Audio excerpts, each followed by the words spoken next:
हिमालय की पवित्र घाटियों में बसा एक छोटा सा गांव था, सत्यपुर। ये गांव अपनी धार्मिकता और भक्ति के लिए दूर दूर तक प्रसिद्ध था। हर घर में तुलसी का पौधा, हर द्वार पर दीपक और हर मन में देवी मां के प्रति अटूट श्रद्धा रहती थी। गांव के बीचों बीच एक प्राचीन मंदिर था, शक्तिधाम। ये मंदिर बहुत पुराना था। ऐसा कहा जाता था कि यहां स्वयं मां दुर्गा का वास है। नवरात्रि का पर्व आते ही पूरा गांव इस मंदिर में एकत्र होता और 9 दिनों तक भक्ति, व्रत और उत्सव का वातावरण छाया रहता। लेकिन उस साल कुछ अलग था। गांव के लोग कठिनाइयों से जूझ रहे थे। खेतों में फसल सूख रही थी, नदियों का पानी सूखने लगा था और पशुओं की स्थिति दयनीय हो गई थी। गांव वाले घबराए हुए थे। हे मां, आखिर हमने ऐसा कौन सा पाप किया है? इसी संकट की घड़ी में गांव की एक बालिका, अनुष्का, जिसने अभी अभी 10वीं वसंत 10 वर्ष पूरे किए थे, अपने माता पिता से बोली, मां, कहते हैं कि मां दुर्गा सच्चे मन से की गई प्रार्थना को कभी खाली नहीं जाने देती। क्यों ना इस बार मैं पूरे 9 दिन का व्रत रखूं और मां से प्रार्थना करूं? उसकी मां चौंक गई। बिटिया, तू अभी बहुत छोटी है, इतना बड़ा व्रत कैसे निभाएगी? अनुष्का ने दृढ़ स्वर में कहा, मां, भक्ति के लिए उम्र नहीं देखी जाती। मां दुर्गा अपनी संतान की पुकार अवश्य सुनती हैं। गांव के बुजुर्गों ने जब यह सुना तो सभी आश्चर्यचकित रह गए। कई लोग बोले, बिटिया की भक्ति सच्ची है, शायद मां उसी के माध्यम से हमारी पुकार सुने।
नवरात्रि का चौथा दिन आ पहुंचा।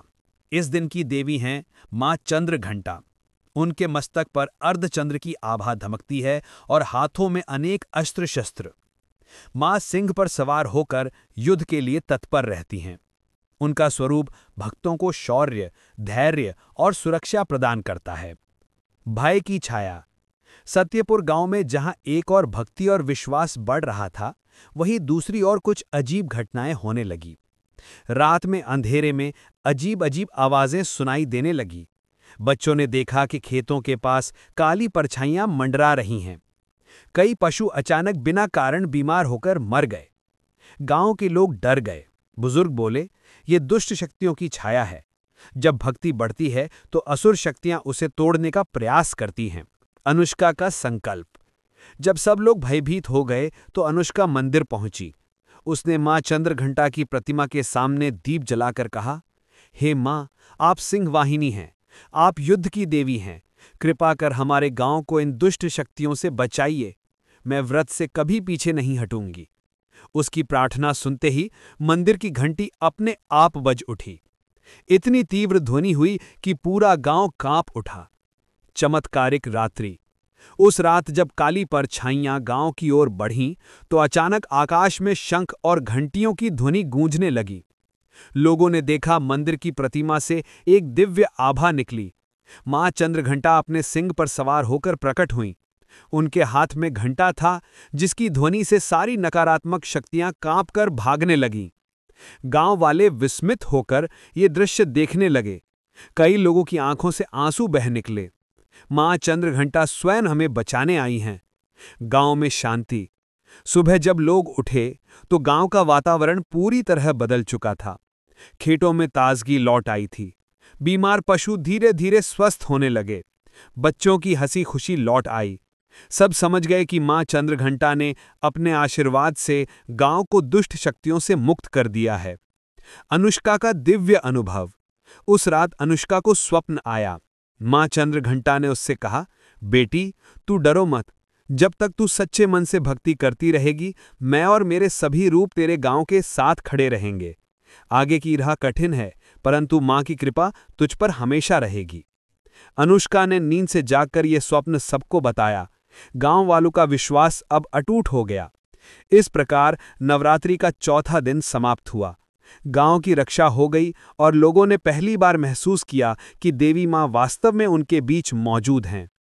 नवरात्रि का 5वां दिन था। इस दिन की देवी हैं मां स्कंद माता, जो अपने गर्भ में भगवान कार्तिकेय यानी कि स्कंद को धारण किए हुए हैं। उनका ये रूप मातृत्व, ममता और करुणा का प्रतीक है। भक्तों को वे साहस, धैर्य और आत्मविश्वास प्रदान करती हैं। गांव में करुणा की आवश्यकता। सत्यपुर गांव में हाल ही में आई विपत्तियों के कारण कई गरीब और बूढ़े लोग परेशान थे। कुछ परिवारों के पास खाने को पर्याप्त अनाज नहीं बचा था।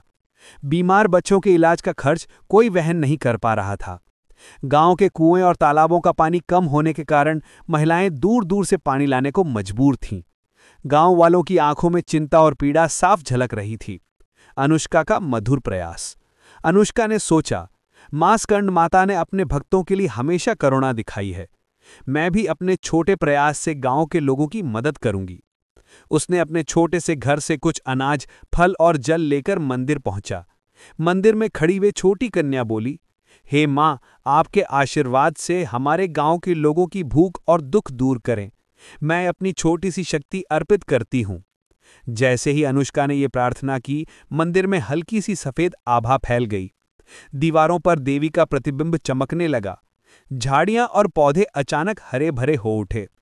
गांव के कुएं और तालाबों में पानी अचानक भर गया। गांव वाले देखते रह गए। कई लोगों ने बोला, ये तो मां स्कंद माता की कृपा है। नन्ही कन्या की भक्ति से मां ने हमें आशीर्वाद दिया। अनुष्का का दिव्य अनुभव। उस रात अनुष्का को स्वप्न आया। मां स्कंद माता ने उससे कहा, बेटी, जैसे मैं अपने गर्भ में अपने पुत्र को धारण करती हूं, वैसे ही तुझ पर और तेरे गांव पे अपनी ममता और करुणा बनाए रखूंगी। तुझसे मेरी कृपा सदा जुड़ी रहेगी। तू विश्वास रख, अगली राह में भी मैं तेरे साथ होंगी। अनुष्का जाकर उसके चेहरे पर एक शांत और दिव्य मुस्कान थी। गांव के बुजुर्गों ने देखा कि उसके छोटे हाथ में एक अद्भुत आभा फैल रही है। गांव में शांति और संतोष। 5वें दिन के अंत तक गांव में हर ओर खुशी और संतोष फैल गया। बच्चों के चेहरे पर हंसी लौट आई। बुजुर्गों के मन में चिंता की जगह विश्वास और धैर्य आया। सभी महसूस कर रहे थे कि यह सब केवल अनुष्का की भक्ति और मां स्कंद माता के आशीर्वाद से संभव हुआ है। इस प्रकार नवरात्रि का 5वां दिन समाप्त हुआ। गांव अब मां के ममता में आशीर्वाद से संपन्न और खुशहाल हो गया। नवरात्रि का 6वां दिन था। इस दिन की देवी हैं मां कात्यायनी, जो शक्ति और वीरता का प्रतीक हैं। उनका स्वरूप युद्ध कुशल और साहसी है, जो अपने भक्तों को संकटों से विजय दिलाती हैं। गांव में नई चुनौती। सत्यपुर गांव अब तक मां की कृपा से सुरक्षित और खुशहाल था, लेकिन 6ठे दिन अचानक गांव के पास एक भयंकर तूफान और बिजली की आंधी आने लगी। पेड़ टूटने लगे, खेतों की फसल बर्बाद होने लगी, पशु डर के मारे इधर उधर भागने लगे। गांव वालों में हड़कंप मच गया। कुछ लोग रोने लगे, कुछ ने तो गांव छोड़ने की बात कह डाली। अनुष्का का साहस। अनुष्का ने डर को अपने मन से दूर किया और मंदिर की ओर दौड़ी। उसने मां कात्यायनी की प्रतिमा के सामने अपने छोटे हाथ जोड़कर कहा, हे मां, आप शक्ति की देवी हैं। आप ही हमारे गांव की रक्षा कर सकती हैं। मुझे अपने भक्तों की सुरक्षा का साहस दीजिए। मैं डरूंगी नहीं। गांव के बुजुर्ग और लोग भी अनुष्का के पीछे मंदिर पहुंचे। जैसे ही अनुष्का ने प्रार्थना की, देवी की प्रतिमा से तेजस्वी प्रकाश निकला। तेज हवाएं शांत हो गईं। बिजली की चमक मंद पड़ गई। पेड़ और पशु सुरक्षित रह गए। लोगों ने देखा कि मंदिर के गर्भगृह में मां कात्यायनी के हाथ में उठाया त्रिशूल जैसे जीवन की नकारात्मक शक्तियों को नष्ट कर रहा है। गांव में विजय। तूफान समाप्त होते ही गांव में चहल पहल लौट आई।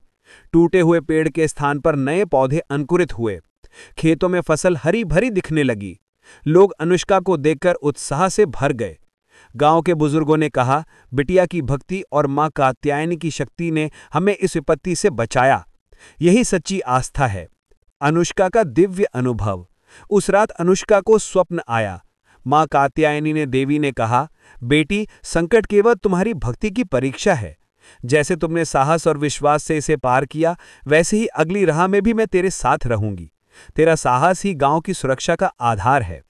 अनुष्का ने अपने हृदय में विश्वास और साहस को और मजबूत किया। इस प्रकार नवरात्रि का 6ठा दिन समाप्त हुआ।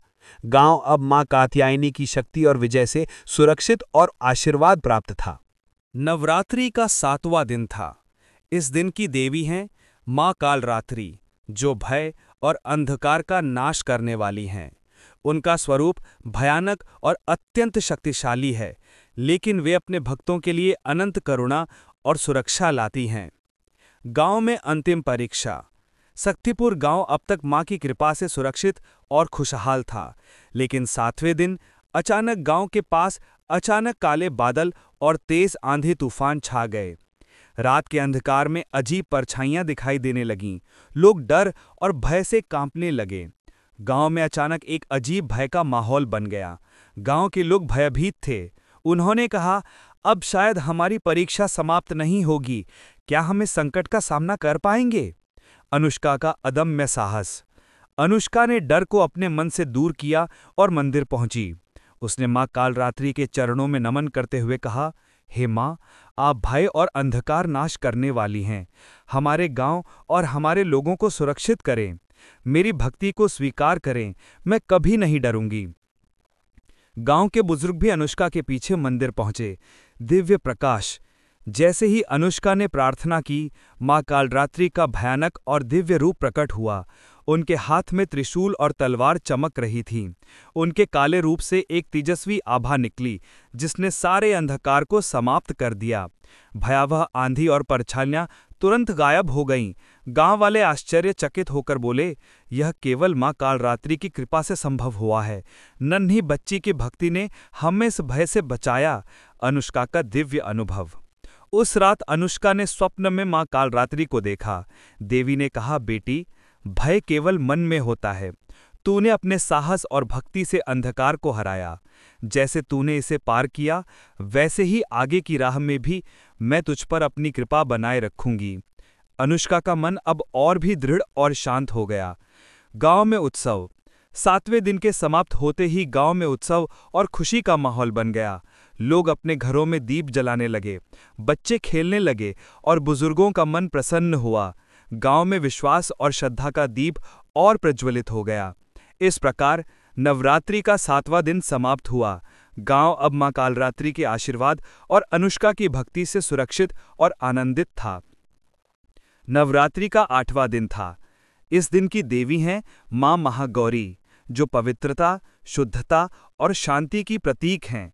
उनका रूप निर्मल और शांत है, जो भक्तों के जीवन में सुकून, सौभाग्य और समृद्धि लाता है। गांव में सुख और शांति की चाह। सत्यपुर गांव अब तक मां की विभिन्न रूपों की कृपा से सुरक्षित रहा, लेकिन लोग चाहते थे कि नवरात्रि के अंतिम दिनों में उनके जीवन में स्थायी शांति और सुख लौटे। किसान चाहते थे कि फसल हरी भरी रहे, व्यापारी चाहते थे कि व्यवसाय में समृद्धि आए, परिवार चाहते थे कि सभी सदस्य स्वास्थ्य और संतोषपूर्ण जीवन जिएं। अनुष्का का समर्पण। अनुष्का सुबह सुबह मंदिर पहुंची और मां महागौरी के चरणों में प्रणाम किया। उसने मन ही मन कहा, हे मां, आप शांति और सौभाग्य की देवी हैं। कृपा करके हमारे गांव और हमारे लोगों के जीवन में सुख, स्वास्थ्य और समृद्धि लाएं। मेरी भक्ति को स्वीकार करें। उसने अपनी छोटी सी थाली में जल, फूल और हल्का सा भोजन अर्पित किया और ध्यानपूर्वक प्रार्थना की। दिव्य प्रकाश और संकेत। जैसे ही अनुष्का ने प्रार्थना की, मंदिर में एक दमकती हुई सफ़ेद आभा फैल गई। फूल स्वतः खिलने लगे। दीवारों पर देवी महागौरी की छवि प्रकाशमान हो गई। गांव में हरी भरी फसल और बहता हुआ पानी दिखाई देने लगा। गांव वाले मंत्रमुग्ध होकर देखते रहे। बुजुर्ग बोले, यह केवल मां महागौरी की कृपा है। नन्ही कन्या की भक्ति ने हमारे जीवन में सुख और शांति ला दी। अनुष्का का दिव्य अनुभव। उस रात अनुष्का ने स्वप्न में मां महागौरी को देखा। देवी ने कहा, बेटी, जैसे मैंने तुम्हारे गांव में शांति और समृद्धि का संचार किया, वैसे ही तेरा जीवन भी सदा पवित्र और शांत रहेगा। तुझे आगे भी किसी संकट से डरने की आवश्यकता नहीं। मैं हमेशा तेरे साथ हूं। अनुष्का का चेहरा अब और भी तेजस्वी और शांत दिखने लगा। गांव में समृद्धि। अष्टम दिन के अंत तक गांव में समृद्धि और उत्सव का माहौल बन गया। किसान खुश थे कि फसल अच्छी होगी, व्यापारी प्रसन्न थे कि व्यवसाय में वृद्धि होगी। बच्चों और बुजुर्गों में खुशी और संतोष लौट आया। गांववासियों ने देखा कि अनुष्का की भक्ति ने मां महागौरी का दिव्य आशीर्वाद गांव में स्थायी रूप से स्थापित कर दिया। इस प्रकार नवरात्रि का 8वां दिन समाप्त हुआ। गांव अब मां महागौरी की शांति, सौभाग्य और समृद्धि से आनंदित था। नवरात्रि का 9वां और अंतिम दिन था। इस दिन की देवी हैं मां सिद्धिदात्री, जो सभी देवी रूपों की शक्ति और संपूर्ण सिद्धियों की दात्री हैं। उनका आशीर्वाद लेने से भक्तों के जीवन में सफलता, शक्ति और समृद्धि स्थायी रूप से आती है। अंतिम दिन की महिमा। सत्यपुर गांव अब तक मां के 8 रूपों की कृपा से सुरक्षित, सुखी और समृद्ध रहा, लेकिन नवम दिन का महत्व और भी विशेष था। यह दिन पूरे नवरात्रि के व्रत का सर्वोच्च फल देता है। इस दिन देवी अपनी संपूर्ण शक्ति और आशीर्वाद भक्तों पर प्रकट करती हैं। गांव के लोग सुबह सुबह मंदिर में एकत्र हो गए। बच्चों और बुजुर्गों के चेहरे पर भक्ति और उत्साह झलक रहा था। अनुष्का का समर्पण। अनुष्का, जो अब केवल 10 वर्ष की छोटी बच्ची थी, लेकिन उसकी भक्ति, साहस और तप पूरे गांव में मिसाल बन चुके थे। मंदिर पहुंची, उसने मां सिद्धिदात्री के चरणों में जल, फूल और अर्पित किया और मन ही मन कहा, हे मां, आपने मेरे गांव और मेरे परिवार को पिछले 8 दिनों में अपनी कृपा और शक्ति से सुरक्षित रखा। अब मैं आपसे निवेदन करती हूं कि आप हम सबको जीवन में सफलता, स्वास्थ्य, शक्ति और आनंद प्रदान करें। मेरी भक्ति को स्वीकार करें। दिव्य दर्शन। जैसे ही अनुष्का ने प्रार्थना की, मंदिर में तेजस्वी प्रकाश फैल गया। देवी सिद्धिदात्री का दिव्य रूप प्रकट हुआ। उनके हाथ में सभी शक्तियों के प्रतीक अस्त्र और श्रीफल चमक रहे थे। उनकी छवि से सभी दिशाओं में शांति और शक्ति का संचार होने लगा। गांववासियों ने देखा कि उनके मन की सारी चिंता, भय और असुरक्षा समाप्त हो गई। यह केवल मां सिद्धिदात्री का आशीर्वाद है, बुजुर्ग बोले। अनुष्का की भक्ति ने हमें नवम दिन का सर्वोच्च फल दिलाया। अनुष्का का दिव्य अनुभव। स्वप्न में सिद्धिदात्री ने अनुष्का से कहा, बेटी, तूने अपनी भक्ति, तप और साहस से न केवल अपने गांव को संकटों से बचाया, बल्कि अपने मन में शक्ति और आत्मविश्वास भी विकसित किया। यह नवम दिन का आशीर्वाद तुझे और पूरे गांव को जीवन भर प्राप्त रहेगा। अनुष्का जागी तो उसके चेहरे पर अलौकिक चमक और संतोष था। गांव में उत्सव। नवम दिन के अंत तक पूरे गांव में उत्सव, खुशी और भक्ति का माहौल था। खेतों में हरी भरी फसल लहराने लगी, पशु स्वस्थ और आनंदित हो गए। बच्चों की हंसी और बुजुर्गों की प्रसन्नता से गांव में दिव्यता फैल गई। गांव वासियों ने निश्चय किया कि ये नवरात्रि की अद्भुत कथा और अनुष्का की भक्ति हमेशा उनके लिए प्रेरणा का स्रोत रहेगी। इस प्रकार नवरात्रि का 9 दिन का पर्व समाप्त हुआ। गांव अब मां के सभी 9 रूपों की कृपा और आशीर्वाद से सुरक्षित, सुखी और समृद्ध था। और इस तरह एक नन्ही बालिका की सच्ची भक्ति और साहस ने पूरे गांव को अद्भुत चमत्कारों का अनुभव कराया।